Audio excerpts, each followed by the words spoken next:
میں نے بتایا تھا یہ دونوں طرف کی روایتیں موجود ہیں. اہل سنت کے ہاں وہ کمزور روایتیں ہیں، لیکن خروج بالسنعہ، خواہ وہ اس طریقے سے نماز سے نکلیں یا ایسے نکلیں، یہ دونوں طریقے ان کے ہاں بھی جائز ہیں. السلام علیکم ورحمۃ اللہ وبرکاتہ. سیاہ نماز میں سلام نہیں پڑھتے. سیاہ نے 10 محرم کے روزے کے حوالے سے ہنگامہ کیا اور ہوا خارج کر کے نماز چھوڑ سکتے ہیں. تو یہ ساری چیزیں جو ہے اس ویڈیو میں بتائی گئی ہے.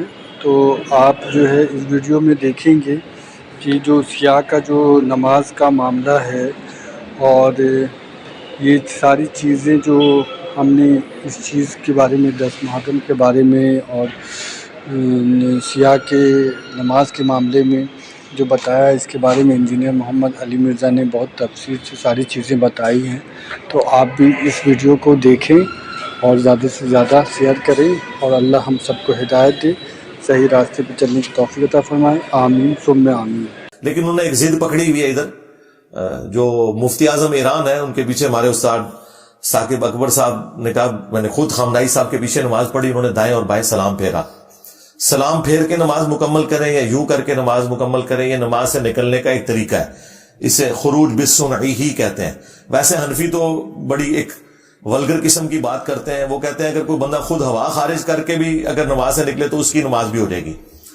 تو جو بندیوں بریلویوں سے کہیں کہ تمہاری فقہ کی کتابوں میں تو یہ لکھا ہوا ہے کہ اگر کوئی ہوا خارج خود کر کے نماز مکمل کرے تو نماز مکمل ہے، تو شیعہ کے پیچھے نماز مکمل نہیں ہے، وہ تو پھر بھی تکبیر کہہ کے کر رہے ہوتے ہیں. تمہارے بزرگ تو یہ لکھ کے گئے، یہ فقہ کی کتابوں میں لکھا ہوا، میں آپ کو بتاؤں. ہاں تو یہ ضد پکڑی ہوئی ہے. باقی کچھ چیزیں مطلب دونوں طرف موجود ہیں. مثلا یہ اکثر شیعہ کی اذان کے اندر آپ سنتے ہیں حی علی خیر العمل، تو یہ پورے چیپٹرز ہیں مصنف ابن ابی شیبہ میں اور سنن کبری البیہقی میں، عبداللہ بن عمر اور اس طریقے سے امام زین العابدین اور باقی ائمہ سے ثابت ہے کہ وہ حی علی الفلاح کے ساتھ یہ بھی پڑھوایا کرتے تھے اذان کے اندر، حی علی خیر العمل، یعنی سب سے بہترین عمل کی طرف آ جاؤ. جو شیعہ حضرات کہتے ہیں یہ اہل سنت کے ہاں بھی موجود ہے جواز کی حد تک. ہاں باقی جو انہوں نے وہ سیدنا علی کے حوالے سے وہ بدعت شامل کی ہوئی ہے، وہ تو بہت بعد میں شامل ہوئی ہے، وہ درست نہیں ہے. اسلام میں 10 محرم کی فضیلت کیا ہے؟ کیا تمام انبیاء کے مشہور واقعات 10 محرم والے دن ہوئے؟ دیکھیں جو احادیث میں ملتا ہے وہ تو ایک ہی واقعہ ہے جو بخاری مسلم میں آیا کہ 10 محرم کے دن فرعونی ڈبوئے گئے تھے، موسیٰ علیہ السلام کو نجات ملی تھی. باقی اسرائیلی روایتوں میں اور ہماری بھی تاریخ کی روایتوں میں اس طرح کی باتیں ملتی ہیں کہ یونس علیہ السلام کو بھی 10 محرم کو نجات ملی. اسی طریقے سے باقی انبیاء اکرام کے بھی جو بڑے بڑے واقعات ہیں وہ 10 محرم کے دن کوٹ کیے جاتے ہیں. لیکن ہماری امت میں تو 10 محرم کے دن نواس رسول صلی اللہ علیہ وآلہ وسلم کی شہادت نے وہ سب کو ڈومینیٹ کر دیا. ہمارے لیے تو اب 10 محرم ایک سمجھ لیں ایک غم کی علامت بن چکا ہے. ادروائز اس سے پہلے جو انسانی تاریخ کے بڑے بڑے واقعات تھے مومنین کے اعتبار سے پازیٹیو، وہ 10 محرم کے دن رپورٹ ہوئے ہیں. ایک تو بخاری مسلم میں ہی آ گیا. تو باقی اس دن جو ہے وہ روزہ رکھنا سنت ہے، بلکہ بخاری مسلم میں موجود ہے جب تک رمضان کے روزے فرض نہیں ہوئے تھے نا تو 10 محرم کا روزہ فرض تھا. پھر جب رمضان کے روزے فرض ہوئے تو پھر نبی علیہ السلام نے آپشن دے دی، جس کی مرضی رکھے جس کی مرضی نہ رکھے. بعض صاحب نے عرض کی کہ یہ جو صرف 10 محرم کا روزہ ہے یہ یہود و نصارہ خصوصاً جوز کی ایک مشابہت ہے، تو آپ نے فرمایا کہ تم 9 کا بھی رکھ لو. صحیح مسلم میں موجود ہے اور پوری تفصیل جو ہے وہ جامع ترمذی میں ابن عباس کا قول ہے، جس کی سند جو ہے وہ سنن کبری البیہقی میں ہے کہ 9 اور 10 2 روزے رکھ کر یہودیوں کی مخالفت کرو. اور ایک کمزور روایت ہے مسند امام احمد میں کہ 9 اور 10 رکھ لو یا 10 اور 11 رکھ لو. لیکن اجتہاداً یہ بات درست ہے، اگر کسی کا 9 کا روزہ چھوٹ گیا ہے تو وہ 10 محرم کا رکھے، اس کے بعد 11 کا رکھ لے تاکہ 2 روزے رکھ کر مخالفت ہو جائے.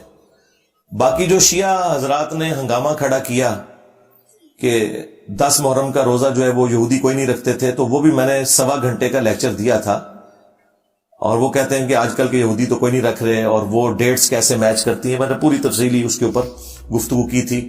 یوم کپور کے حوالے سے ان کا جو ہے وہ تشری یا تشرے دونوں پروننسیشن بولی جاتی ہیں اس مہینے کے لیے. اور ابھی تو یہ پچھلے مہینے تو ہمارے ایک دوست ہے پنڈی میں, علی الاحسن نقوی صاحب, انہوں نے باقاعدہ مجھے شیعہ کی احادیث کی کتابوں سے وہ ساری حدیثیں بھیجی, بالکل بخاری اور مسلم والے الفاظ ہیں 10 محرم کے روزے کے اعتبار سے. اور شیعہ نے ہنگامہ کھڑا کیا, یہ سنیوں نے خود سے یہ روزہ بنا لیا ہے, حالانکہ ان کی کتابوں میں بھی ان کے اصول کے اوپر وہ صحیح حدیثیں موجود ہیں. اور جو وہ لے کے آ رہے ہیں وہ ان کے اپنے محدثین کے ہاں جھوٹی اور من گھڑت روایتیں ہیں, صرف سنیوں کو نیچا کرنے کے لیے. جس طرح سنی بھی یعنی شیعہ کو نیچا کرنے کے لیے خود سے بنا لیا کہ جی وہ کالا لباس جہنمیوں کا لباس ہے. تو کام دونوں طرف کی پارٹیوں نے اور بڑوں نے ڈالا ہوا ہے.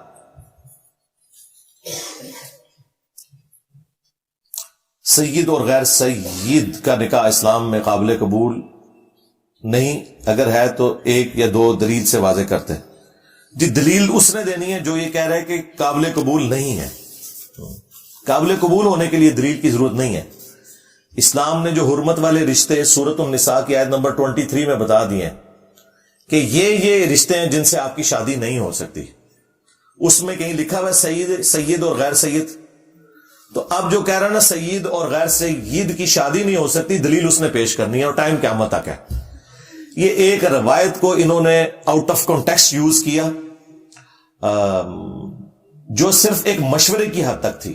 سنن ابن ماجہ میں کہ اپنے کفر میں شادی کرو, ہم پلہ لوگوں میں. ہم پلہ میں صرف خاندان نہیں آتا, سٹیٹس بھی آتا ہے, تعلیم بھی آتی ہے, تو یہ پریفریبل ہے, ہم بھی کہتے ہیں. لیکن اب مجھے بتائیں, ایک سید اور غیر سید کا آپ نکاح کر رہے ہیں, لڑکی جو ہے پڑھی لکھی ہے, لڑکا جاہل مطلق ہے, تو یہ کوئی کفر نہیں بنے گا. اس کا کفر تب بنے گا کہ جب وہ اس کا ہم پلہ ہوگا, سٹیٹس کے پوائنٹ آف ویو سے بھی, خواہ وہ غیر سیدی کیوں نہ ہو. یہ بالکل جعلی مسئلہ شیعہ نے گھڑا, اور سنیوں میں بھی پیر میرے علی شاہ صاحب نے اس مسئلے کو گود لے کے تو ہنگامہ کھڑا کیا. اللہ تعالیٰ نے انہی کے گھر میں ان کا پڑپوتا پیدا کیا, پیر نصیر الدین نصیر. انہوں نے مخالفت کی اور باقاعدہ کتاب لکھی کہ جعلی مسئلہ ہے. اپنے پردادے کے خلاف کتاب لکھ دی انہوں نے. اور سب سے حیران کن بات آپ کو میں بتاؤں, خود امام خمینی ان کے داماد جو ہے نا وہ غیر سید ہیں, انہوں نے اپنی بیٹی غیر سید کو دی ہوئی ہے.